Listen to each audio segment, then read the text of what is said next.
We are going to talk about the anesthetic consideration for the pregnancy associated diseases. This is the second part of that lecture. इसमें हम पढ़ेंगे कि जो associated disease जो pregnancy associated disease है उसके लिए एनेस्थेटिक कंसिडरेशन जो है वो क्या क्या होगी. सो यहाँ पे जो नॉन ऑब्स्टेटिक सर्जरी के लिए जो एनेस्थेटिक कंसिडरेशन होगी वो बात करेंगे, और लास्ट में जो है वो ऑब्स्टेटिक सर्जरी की जो कंसिडरेशन है वो बात करेंगे. सो अप्रॉक्सीमेटली 1% जो प्रेग्नेंट वुमेन है इन यूनाइटेड स्टेट वो जो है जो उन सर्जरी के लिए वो प्रोन होती हैं जो कि प्रेगनेंसी के साथ एसोसिएटेड नहीं होती, जो कि कंट्रीब्यूट कर तकरीबन more than 80,000 of the procedure. उनके लिए जो है वो क्या होता है कि एनेस्थीसिया रिक्वायर्ड होती है. उनमें जो नॉन ऑब्स्टेटिक प्रोसीजर्स है उनमें एपेंडिक्टोमी टॉप पे है, सेकंड नंबर पे जो है आपके लेप्रोस्कोपिक कोलिसिस्टेक्टोमी है, थर्ड पे जो है वो ब्रेस्ट कैन बायोप्सी है, एंड लास्ट में जो है वो सम सर्जरी जो कि आपके ट्रॉमा वो हो उसके लिए फिर रिक्वायर्ड है जनरल एनेस्थीसिया या सर्जरी. सो जनरली जो इलेक्टिव सर्जरीज है वो आप डिले करते हैं अनटिल द जो आपके पोस्टमार्टम है. अगर वो नहीं है पोस्टमार्टम, अगर हम बात करें तो वो तकरीबन 2 to 6 वीक पोस्टमार्टम के लिए हम वो सर्जरी पोस्टपोन करते हैं. अगर प्रेगनेंसी में हो तो फिर हम सेकंड ट्राइमेस्टर में जो है वो करते हैं, वो फर्स्ट ट्राइमेस्टर में और थर्ड ट्राइमेस्टर में फिर अवॉइड करते हैं. सो वो प्रोसीजर जो कि आप शेड्यूल हैं और वो आप सम फ्लेक्सिबिलिटी उसमें है, आप उसको डिले कर सकते हैं. तो आपको चाहिए कि वो आप the middle of the trimester मतलब सेकंड ट्राइमेस्टर में जो है वो बेस्ट है. अब ये इसमें ये कि आपकी जो टेरोटोजेनिसिटी है वो आपके फर्स्ट ट्राइमेस्टर में ज़्यादा है बिकॉज ऑफ दी ऑर्गोनोजेनेसिस, ऑर्गन जो है वहाँ पर बन रही होती हैं. और सेकंड जो वो है कि जो लास्ट ट्राइमेस्टर में वो कि यहाँ पे जो प्री टर्म लेबर है उसके रिस्क ज़्यादा होते हैं, तो उस वजह से हम जो है प्रोसीजर्स है वो अवॉइड कर रहे होते हैं. Recommendation for the management of the pregnant women undergoing surgery, उसमें आपके सर्जिकल अगर प्रेग्नेंट सर्जिकल पेशेंट है वो आपके आए तो उसके साथ इलेक्टिव सर्जरी है तो उसको पोस्टमार्टम के लिए मतलब वेट करें, उसको पोस्टपोन करें अंटिल उसका जो पोस्टमार्टम 2 to 4 वीक हो. अगर फॉर एग्जांपल एक इमरजेंसी सर्जरी है तो फिर आप proceed with the optimal anaesthetic consideration, आप उसको जो मॉडिफाई करते हैं बाय मैटरनल फिजियोलॉजी और फेटल वेलबींग के लिए. So consult a perinatologist और obstetrician intraoperative और postoperative, जिसमें आपके फीट एंड यूट्राइन मॉनिटरिंग जो है वो बहुत ही इंपॉर्टेंट है. इमरजेंसी में आपने वो प्रोसीड करना होता है वो प्रोसीजर. अगर एसेंशियल सर्जरीज है, अगर वो फर्स्ट ट्राइमेस्टर में है और उसकी जो रिस्क है वो मिनिमम है तो फिर आप उसको सेकंड ट्राइमेस्टर तक डिले कर सकते हैं. अगर वो सेकंड ट्राइमेस्टर में है अगर कोई इफेक्ट या रिस्क नहीं है तो फिर आप जो है वो पोस्टपोन वो प्रोसीड कर सकते हैं. सो ये था आपके recommendation for the management of the pregnant women undergoing surgery. अब बात करते हैं कि जो objectives of the anaesthetic management वो 2-3 हैं. आपके मैटरनल सेफ्टी है and safe care of the foetus and prevention of the premature labour. ये 3 चीज़ जो है वो इम्पॉर्टेंट है. ये इसके ऐड के जो है वो हम घूमेंगे नॉन ऑब्स्ट्रक्ट सर्जरी में और जो ऑब्स्ट्रक्ट सर्जरी में जो भी हो. So related to the surgical procedure और drug administration during as a part of the anaesthesia care, ये सर्जिकल प्रोसीजर से भी हो सकता है, मेडिसिन से भी हो सकते हैं. इसमें आपने maternal safety, care of the patient, care of the foetus and prevention of the premature labour. So induction and emergency of from the anaesthesia are more rapid just because उसमें जो मिनट वेंटिलेशन वो increase हुआ होते हैं और जो functional residual capacity वो decrease हो चुकी है, जिसकी वजह से जो इमरजेंस है और जो इंडक्शन है वो बहुत ही रैपिड होता है. दूसरी बात ये कि जो सुपाइन इंड्यूस हाइपोटेंशन है, लास्ट टाइम हमने बात की थी, वो आपके सेकंड ट्राइमेस्टर अर्ली में वो पॉसिबल है. तो जो चाहे जापानीज स्टडीज उन्होंने की थी 30 विच प्रेशर एंगल वो आपने राइट बटक लगाना तो फिर उसको प्रिवेंट कर सकते हैं somehow. So teratogenicity, talking about the teratogenicity may occur at any stage of the gestation. However, most of the critical organogenesis आपके फर्स्ट ट्राइमेस्टर में होती है और जो लास्ट में वो आपके प्रीमेच्योर लेबर में वो स्पेसिफिकली ज़्यादा प्रोन होते हैं. Although many commonly used anesthetic drugs जो है वो are teratogenic at high doses in animal, but still humans पे जो है वो सच कुछ स्टडी नहीं हुई. If any study supported the genetic effects of the anesthetic or sedative medications at any dosage used for the anesthesia care in humans. So there is some evidence of a link between maternal high dose diaziform treatment and intrauterine growth restriction या retardation. डाइजीफॉर्म जो है वो हम animal में भी suggested है और human में भी, क्योंकि वो इंट्रायूट्राइन लाइफ या फीटल जो ग्रोथ है वो रिस्ट्रिक्ट करता है, इस वजह से हम डाइजीफॉर्म को जो है वो अवॉइड करते हैं। टॉकिंग अबाउट द मिडाजोलम, तो वो सेफ है पीरी ऑपरेटिव एंजाइटी में, तो आप यूज़ कर सकते हैं ड्यूरिंग प्रेगनेंसी। नाइट्रिक्स ऑक्साइड जो है वो अगेन उसकी जो टेराटोजेनिक इफेक्ट है वो बहुत ही ज़्यादा है, क्योंकि वो आपके जो डीएनए सिंथेसिस है उसको इफेक्ट कराते हैं ह्यूमन में। तो अगर कंटिन्यूसली आप 1 to 2 डेज जो है वो इनहेल कर रहे हैं तो फिर आपके जो डीएनए सिंथेसिस है वो इफेक्ट हो सकता है। Although teratogenesis has been seen in animal only under extreme condition. So recent study suggest that जो वोलेटाइल एनेस्थेटिक एजेंट्स है वो आपकी न्यूरल एपोप्टोसिस जो है वो एक्टिवेट करते हैं in rats, not in humans, but it is not obvious whether this data can be extrapolated to humans. ऐसा कुछ स्टडी नहीं हुई। So widespread neural apoptosis is associated with the memory loss, learning ability in laboratory जो animals है उसमें, but humans पे ऐसा कुछ नहीं हुआ। Propofol and ketamine, they are all safe at inductional doses, और जो है वो प्रेगनेंसी में उसकी डोजेज जो है वो चेंज नहीं हो सकती, बट आल्दो हम कहते हैं कि जो प्रोफॉल है वो आप थोड़ा सा कम डोज में दिया करें कंपेयर टू जो नॉन प्रेगनेंट लेडी है। So the choice of induction agent usually जो है वो बेस्ट करते हैं आपके जो प्रोवाइडर जो एनेस्थेटिस्ट है उस पर, और जो clinical status of the patient, अगर उसमें डिहाइड्रेशन है तो फिर आपने प्रोफॉल नहीं दे सकते। वेलुलर हार्ट डिजीज़ हो, डिसरिथमिया हो, हाइपरटेंशन हो, प्रीक्लेम्शिया हो, इसके अकॉर्डिंग जो है वो अपने पर इंडक्शन स्ट्रेटजी जो है वो चेंज करनी होती है। No of these agent has been clearly shown to be teratogenic और have adverse effect on human brain development. आजकल जो है वो ट्यूपेंटाल एंड जो ट्यूपेंटाल आजकल पाकिस्तान में और यूनाइटेड स्टेट में यूज़ नहीं हो रहा और ना अवेलेबल है, इस वजह से वो इफेक्ट जो है वो हम अबॉलिश करते हैं। So talking about the pregnant patient are more sensitive to the action of vicronium and rocronium, but have increased the clearance of both these medication. This is the good one. But succinylcholine dose जो है वो unchanged है during pregnancy, but उसकी जो distribution volume of distribution वो ज़्यादा हो गई है because of the increase in plasma. But जो systemic pseudocholinesterase activity है वो decrease हो जाती है because of the dilution. So resulting in variability on the duration of action, somehow में जिसमें कुछ में ज़्यादा होगा, कुछ में कम होगा, कुछ में कम नहीं होगा, बट उसके जो डोज के अकॉर्डिंग होगा वही होगा। So from the recovery, anesthesia required close monitoring because ऐसे पेशेंट में एयरवे एंड रेस्पिरेटरी सिस्टम के जो कॉम्प्लिकेशन है वो बहुत ही ज़्यादा होते हैं। So because most severe anesthetic complication occur during these periods. So opioid can be used as needed to control post-operative pain. Epidural analgesia वो बेस्ट है आपके चेस्ट सर्जरी में, आपके abdominal lower extremities. So and carry less risk of opioid induce hypoventilation when compared with the high opioid. अगर हम epidural की बात करें और ओपियोइड, तो एपिड्यूरल बेस्ट है। Non steroid anti inflammatory drugs should be avoided because after 32 week of gestation, because they have caused premature closure of the fetal ductus arteriosus.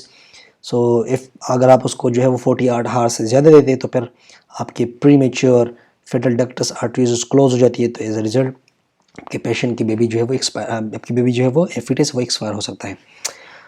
Regional anesthesia which include peripheral nerve block as well as neuroaxial anesthesia is an option for some surgical procedure, but particularly जो कि आपके extremities इसमें involve होते हैं।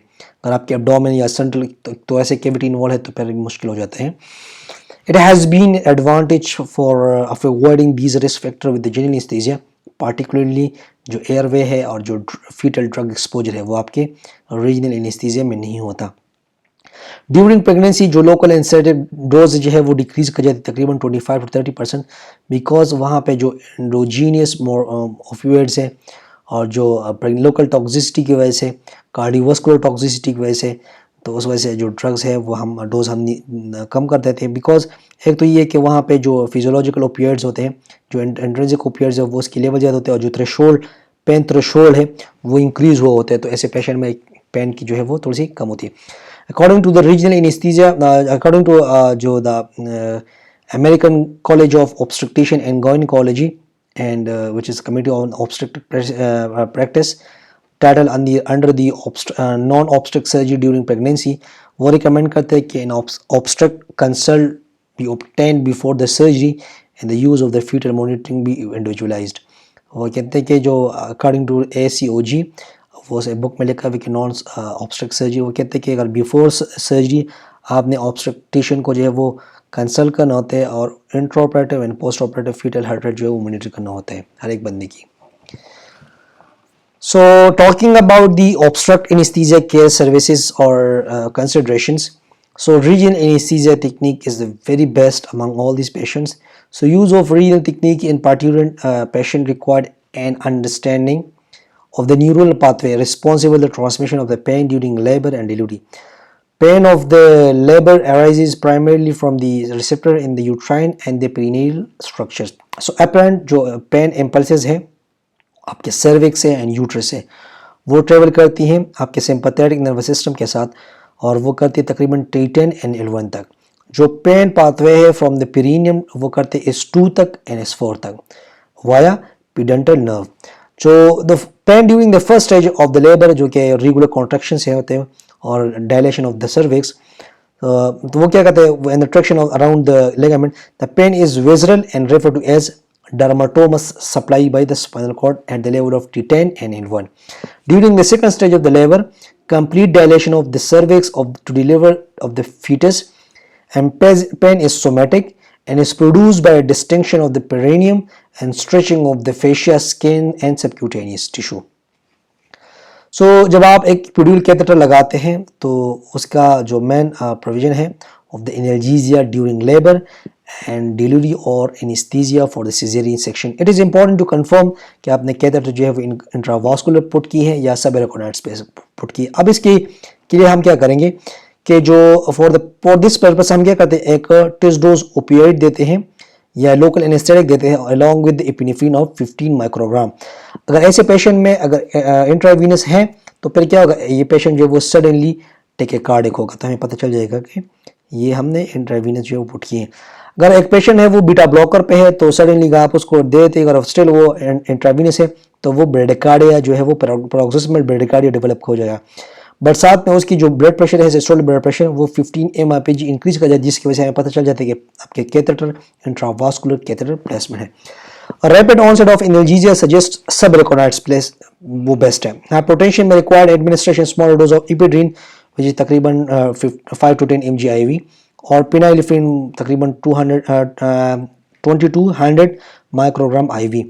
So the use of neoaxial anesthesia specifically combined with spinal epidural analgesia in early labor does not increase the incidence of cesarean delivery and may shorten the labor compared with the sympathetic analgesia. कुछ analgesic choices है.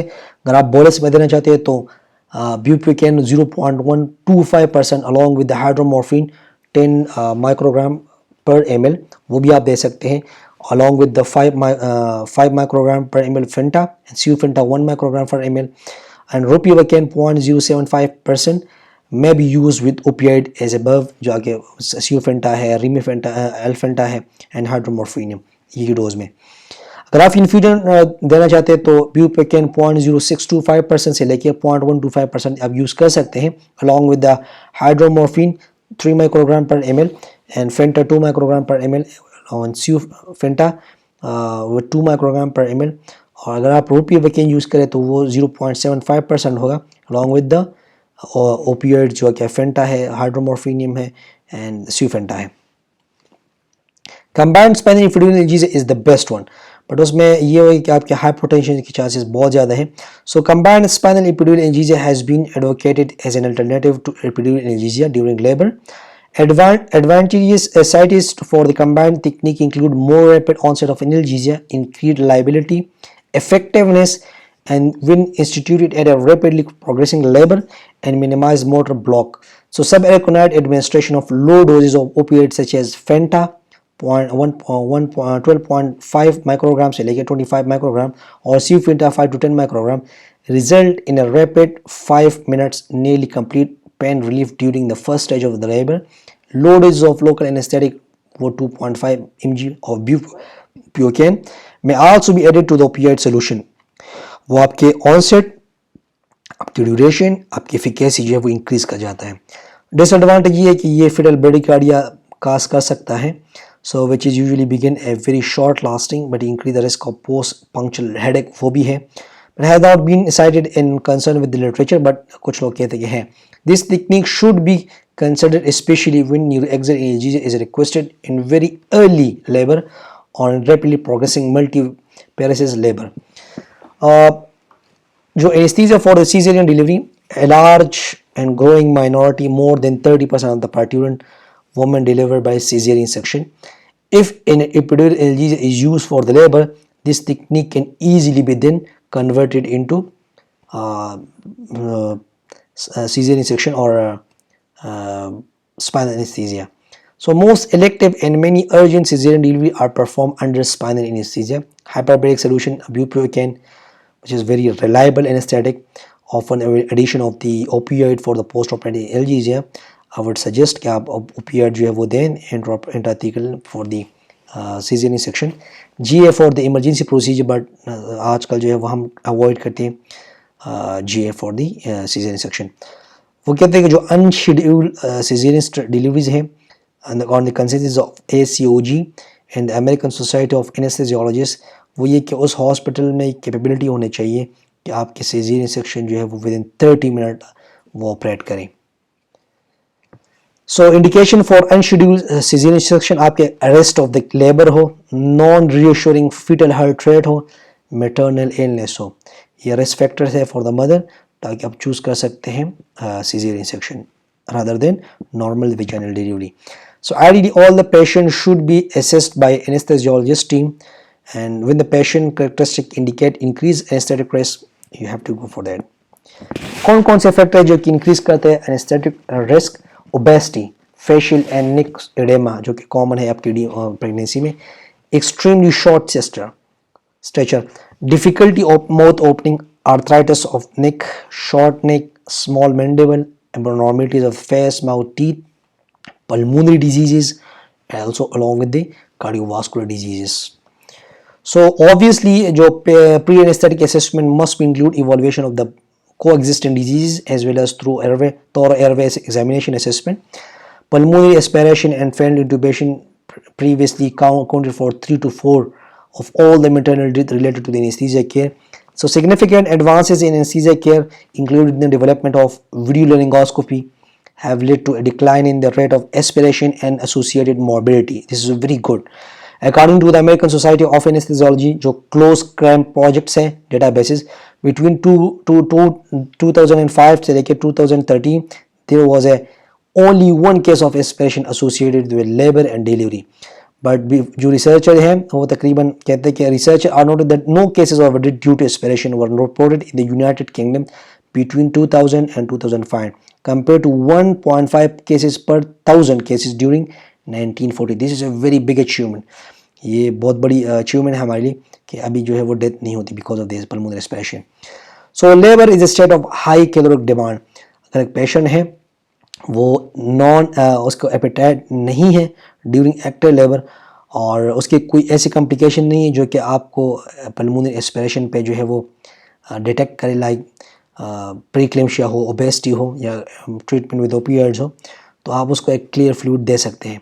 सो the safety of a light meal जो है, fruit है, soup है, वो still debatable है, discussion में है, बट अभी तक कोई इस पर नहीं आया हुआ.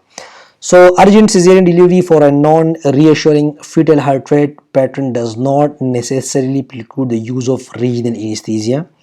आप still use कर सकते हैं regional anesthesia, spinal anesthesia.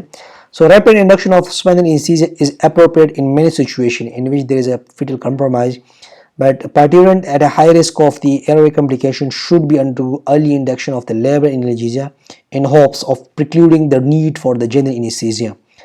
Should emergent cesarean delivery become necessary, along with the labor analgesia can rapidly be converted to surgical anesthesia for the cesarean section. So these are the resources: Stoelting Coexisting Diseases book and American College of Obstetrician and Gynecologist ACOG Practice Bulletin and American College of Obstetrician and Gynecologist. ये सारे जो है वो मैंने वहाँ से उठाए हुए, जितने भी डाटा मॉर्गन से भी उठाया हुआ है. So thank you so much. If you have any question, you can ask me in the comment, you can email me, and please do support. Thank you.